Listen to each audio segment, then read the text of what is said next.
Ilhan Omar. You call her Ilhan Omar? I call her that because that's her name. She's the representative from Minnesota. I think, whatever. Maybe I'm saying it wrong. Ilhan, I thought it was. But I think that, like... Whatever it is, I don't like her. So the point that I'm trying to make here is that, like... Is she a representative of America or Palestine, is my question. Well, here's the thing that's important. It's like, I think that she has and I don't even know if she understands this as privilege, but like, she has an identity outside of being American. Like, she has this separate identity from another country that has thousands of years of history, and that's baked into who she is. Some of us... Where you would happily live. Where I would happily live. Like, and it would be so great. So, and you know, she married her brother. And it is what it is. So you could do that. I mean, if I had a sister, no. You can marry your sister. I don't know what you could do. But the point is, you can do anything to a woman. Okay, so let's just put that right on the table. So the point I'm trying to make is, like, some of us only have America. We only have this. Bill Maher recently made headlines with a candid and intense critique of Congresswoman Ilhan Omar during a podcast appearance with comedian Andrew Schulz, where he held nothing back in expressing his disapproval in a tone that blended sarcasm with sharp political commentary. Maher detailed a series of grievances he holds against Omar, beginning with what he sees as her inconsistent stance on the Israel-Palestine conflict. According to Maher, Omar's position has shifted repeatedly, raising questions about her authenticity and political integrity. He went further to accuse her of a broader pattern of dishonesty, suggesting that her public persona and private motivations do not align. This critique, however, is just the surface of a deeper conversation that Maher implied many Americans are reluctant to have, one that involves immigration, identity politics, and the delicate balance between cultural representation and national loyalty. Before even playing the clip that triggered this strong response, Maher encouraged listeners to look at the broader context, including Omar's background, and urged them to examine a revealing video of the Somali Prime Minister, hinting that it offers key insights into the kind of political environment and ideology Omar may be influenced by or represent. The reference to the Somali Prime Minister wasn't just a geopolitical detour, it was a deliberate effort to contextualize Omar's actions within a global narrative of political ideologies, tribal loyalties, and diasporic influence. Maher's critique isn't just about one congresswoman, it's a broader frustration with what he perceives as a lack of accountability in modern progressive politics, where controversial figures are often shielded from legitimate criticism under the guise of diversity or inclusion. His comments add fuel to the ongoing debate about the role of immigrants in U.S. politics, the line between legitimate criticism and cultural insensitivity, and the standards to which all elected officials, regardless of their background, should be held. As this conversation continues to unfold across social media and news cycles, it forces Americans to confront uncomfortable truths about ideological division, loyalty, and the future of representation in the nation's highest offices.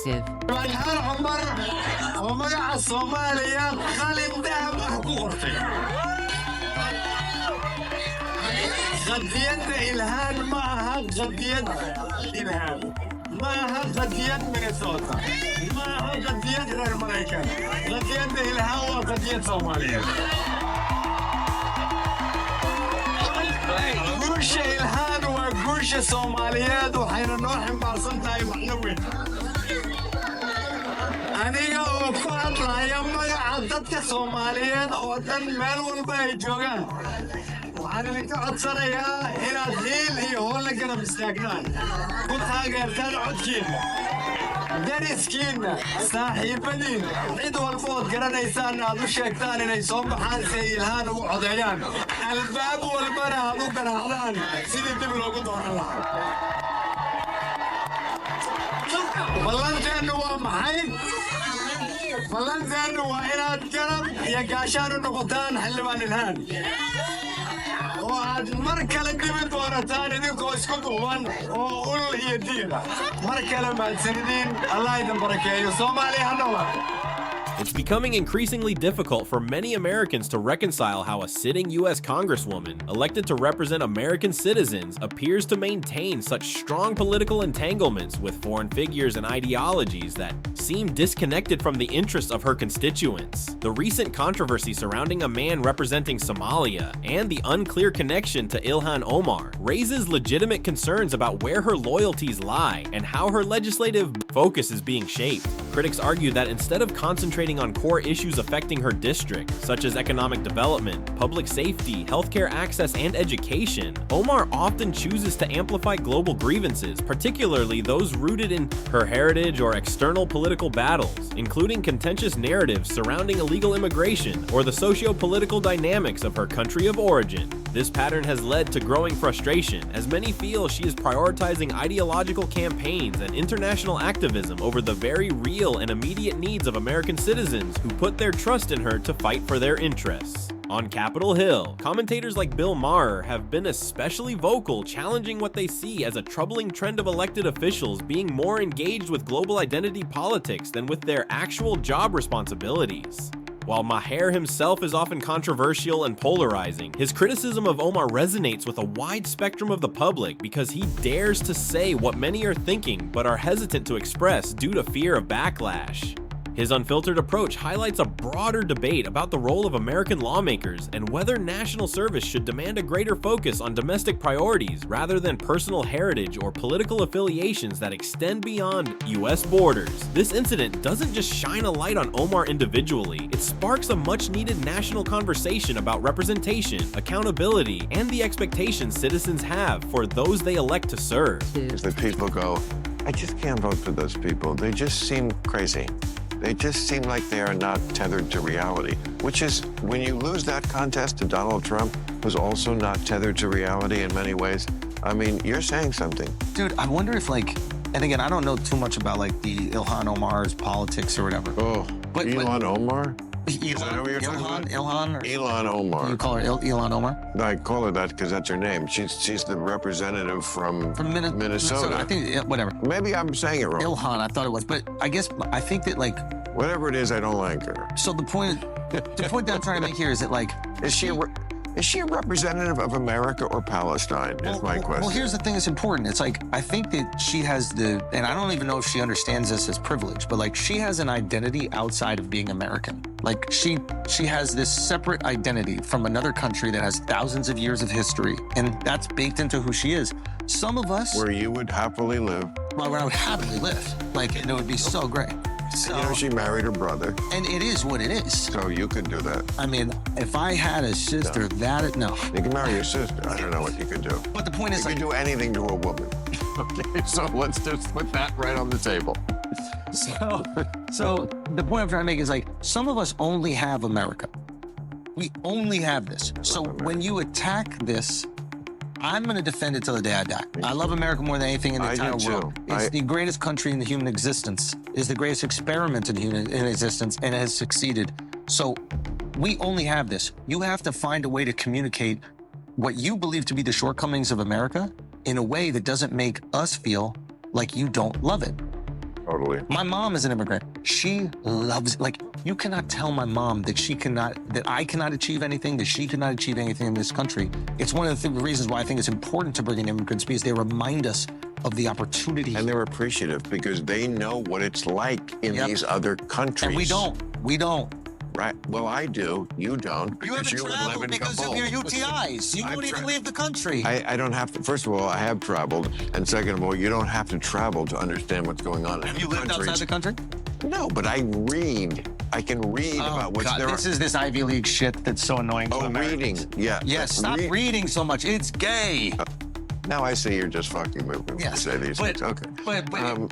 But in terms of living outside, like, I've lived outside the country, and it's important. I haven't lived in the Middle East. For individuals like Ilhan Omar, the way they view America often appears sharply at odds with the sentiments held by many of the country's citizens. This disconnect becomes particularly evident when one observes her frequent critiques of the U.S., especially in matters related to national security and anti-terrorism efforts. A recent clip circulating widely online captures a powerful moment. An Iranian immigrant directly challenges Omar, confronting her for what many see as a persistent, almost obsessive disdain for the nation that welcomed her.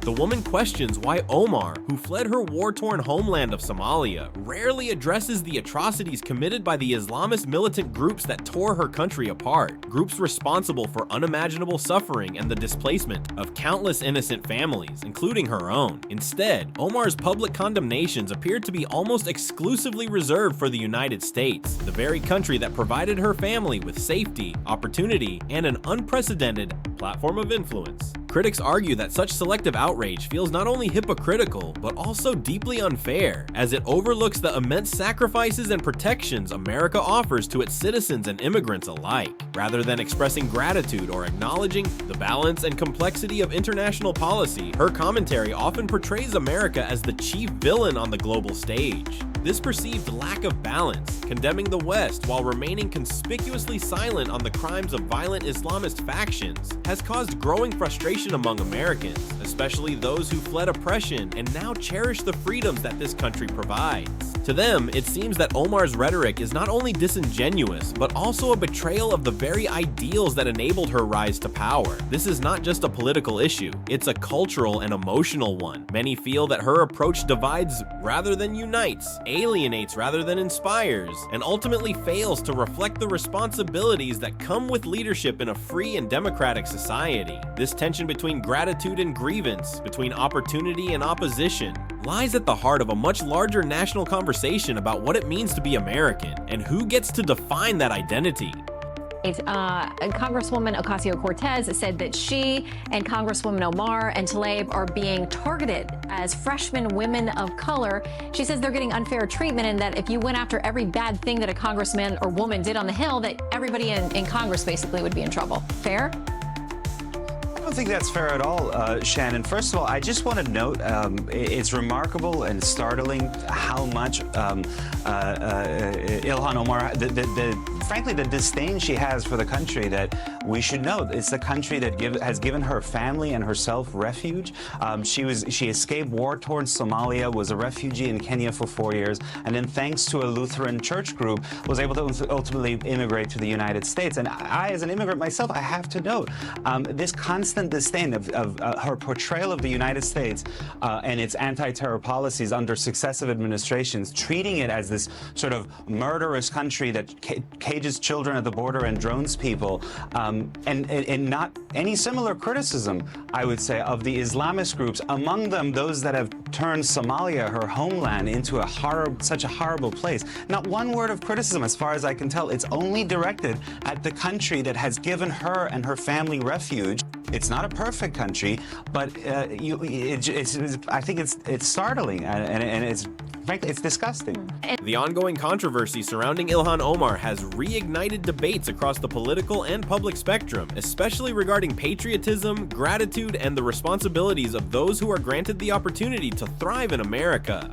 As someone who arrived in the United States as a refugee, having fled a war-torn country in search of safety and stability, many believe that Omar's journey embodies the very essence of the American dream, an opportunity granted by a nation, built on principles of freedom, tolerance, and opportunity for all, regardless of background. However, critics argue that instead of showing appreciation or working toward unity, she has increasingly taken a combative stance against the very nation that offered her protection and prosperity. Her repeated criticisms of America as inherently racist, coupled with her vocal support for Palestine in a highly volatile and polarized global issue, have left many questioning her allegiance and intentions. It strikes a nerve for those who see such behavior as deeply ungrateful, especially when coming from someone who not only found refuge here, but also rose to one of the highest positions of public service, as a member of Congress. To them, it's not merely about political disagreement, but about a lack of basic acknowledgement of the freedoms and privileges this country has afforded her. Privileges millions around the world dream of but never attain.